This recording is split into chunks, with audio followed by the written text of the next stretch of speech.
Jumpa lagi dalam channel Klavos Sukacita.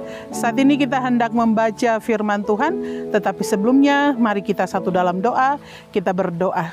Bapa kami yang di surga, Bapa di dalam nama Yesus, kembali lagi saat ini kami hendak membaca dan merenungkan berita firman-Mu. Bapa berilah hikmat pengertian bagi kami, supaya kami mengerti dan mampu kami lakukan itu dalam kehidupan kami setiap hari. Di dalam nama Tuhan Yesus firman yang hidup, kami berdoa. Amin. Firman Tuhan yang kita renungkan saat ini terdapat di dalam Perjanjian Lama, yaitu Yesaya pasal 43 ayat 25 dan ayatnya yang ke-26 yang berbunyi demikian. Akulah dia yang menghapus dosa pemberontakanmu oleh karena aku sendiri, dan aku tidak mengingat-ingat dosamu. Ingatkanlah aku, marilah kita berperkara, kemukakanlah segala sesuatu supaya engkau nyata benar. Demikianlah firman Tuhan. Sahabat Klavos yang Tuhan Yesus kasihi, tema perenungan kita di saat ini yaitu pengampunan hanya karena kasih Allah. Jadi sekali lagi, pengampunan hanya karena kasih Allah. Sahabat Klavos yang Tuhan Yesus kasihi, ketika saya berdiri di sini, ada di keindahan alam di tepi pantai, tetapi mengganggu suasana di mana terlihat ada beberapa sampah-sampah plastik yang juga bertebaran di pinggiran pantai. Ada berapa banyak pemerintah memberikan peringatan, himbauan kepada masyarakat untuk jangan membuang sampah di tepi pantai. Tetapi apa yang kita lihat, sekalipun sudah dibersihkan, tapi masih saja juga sampah itu ada di tepi pantai. Jadi kalau boleh dikata, kebanyakan manusia tidak taat dan patuh kepada perintah Tuhan. Nah, apa yang kita baca dan kita renungkan saat ini, kalau kita melihat perjalanan bangsa Israel, mereka seringkali melakukan hal-hal yang mendukacitakan hati Tuhan. Banyak kali mereka melakukan hal-hal yang menyakiti hati Tuhan. Mereka lebih percaya kepada kuasa-kuasa berhala-berhala ketimbang kuasa Tuhan. Tetapi berapa banyak kali dengan kasih Tuhan, Ia menuntun bangsa itu kembali untuk bertobat dan kembali kepada Tuhan. Nah, firman Tuhan kita saat ini juga menceritakan tentang kehidupan bangsa Israel yang selalu mendukacitakan hati Tuhan. Tetapi dengan kasih Tuhan, hanya karena kasih Tuhan sajalah sehingga pengampunan itu diberikan kepada bangsa Israel. Bapak, Ibu, Saudara, anak-anak yang Tuhan Yesus kasihi, sahabat Klavos yang Tuhan Yesus kasihi, karena kasih Allah yang luar biasa kepada umat manusia, sehingga pengampunan itu diberikan kepada saudara dan saya. Kalau kita melihat Yesus Kristus yang Maha Kuasa itu rela berkorban bukan karena perbuatan dosanya, tetapi karena perbuatan dosa-dosa yang kita lakukan sebagai umat manusia, sehingga Ia rela berkorban, menderita dan mati di kayu salib.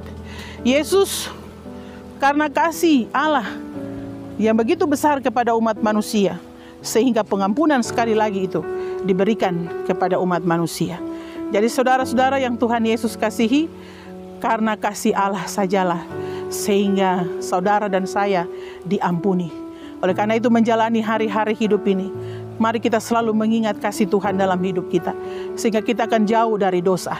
Kalau kita ingat kita hidup sampai saat ini, menikmati ini dan itu, berkat-berkat yang Tuhan anugerahkan dalam hidup kita, itu semua karena kasih Tuhan, maka pasti kita tidak akan pernah berkompromi dengan kata dosa.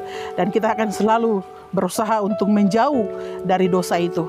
Bapak, Ibu, sahabat Klavos yang Tuhan Yesus kasihi, itu bagian pertama yang hendak diingatkan kepada kita. Karena kasih Tuhan bagi kita, sehingga pengampunan itu diberikan bagi saudara dan saya. Oleh karena itu selama kita hidup, mari kita hidup melakukan kehendak Tuhan. Kita hidup seturut dengan kehendak Tuhan, bukan seturut dengan pikiran kita. Yang kedua, Yesus Kristus yang Maha Kuasa saja bisa memberikan pengampunan kepada umat manusia yang seringkali berulah, seringkali berbuat dosa. Bagaimana dengan kita? Kita menerima pengampunan itu karena kasih Tuhan. Bagaimana dengan kita? Apakah kita juga dapat memberikan pengampunan kepada setiap orang yang telah menyakiti kita atau melakukan hal-hal yang merugikan kita dan sebagainya. Nah, lewat firman Tuhan ini, Allah saja yang Maha Kuasa mampu mengampuni, bisa memberikan pengampunan kepada saudara dan saya sekalipun kita berulang-ulang kali melakukan kesalahan dan dosa. Tapi bagaimana dengan kita sebagai orang yang telah menerima kasih karunia, menerima kebaikan Tuhan, maka pengampunan itu juga dapat kita berikan kepada setiap orang yang telah menyakiti kita, melakukan hal-hal yang membuat kita sakit hati dan sebagainya. Seperti kata firman Tuhan, kasihilah musuhmu, maka kita juga harus melakukan itu. Bukan hanya sebagai slogan, tetapi benar-benar kita melakukan itu dalam kehidupan kita setiap hari. Sekali lagi, pengampunan yang Allah berikan kepada kita, itu karena Ia mengasihi kita. Oleh karena itu jangan sia-siakan kasih Allah.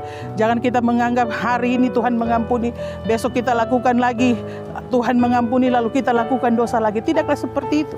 Tapi mari hiduplah dalam pengampunan dan melakukan firman Tuhan, sehingga hidup kita terus menjadi berkat kemanapun kita pergi dan berada.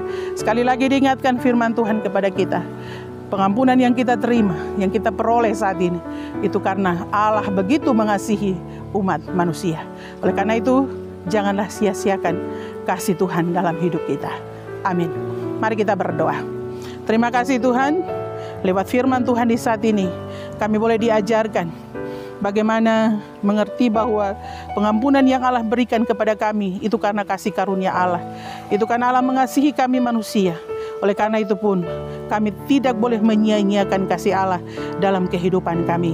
Dan terlebih sebagaimana Allah mengampuni dosa dan kesalahan kami manusia, maka kita pun sebagai sesama manusia pun dapat dimampukan, dia diminta untuk mampu mengasihi tetapi juga mengampuni orang lain.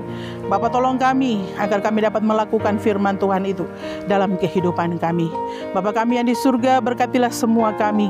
Walaupun di tengah pandemi COVID-19, kami percaya Tuhan, pertolongan penyertaan Tuhan ada bagi kami.